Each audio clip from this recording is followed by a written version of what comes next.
back to another video. It's been a while since the last one, but what are we doing on this wet Sunday in Sydney? Well, we're going to be installing a Uniden escape pack.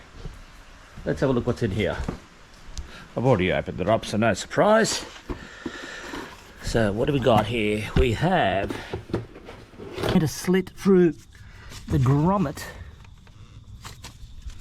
That's there. I'm going to go through there into the cabin, and I'm going to feed this wire. I've already actually installed the antenna, but just cut. Not on the car. Actually, I've just got on the car. Chair back, and if you do use some tape, use some good old Aussie tape like 3M, none of that European garbage. Okay, so there's the wire, the actual grommet, and I'm trying to get the antenna wire through the actual. There we go. Okay, fed it through there.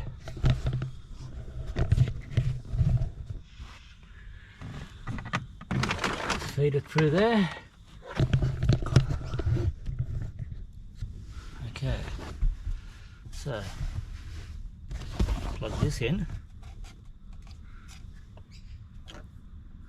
that way, I believe. I wired the black to the black, red to the red. That didn't come off, did it? No. And for some reason this car likes to beep at you, or has a buzzer on it. So yeah, so what I did was black to black, red to red,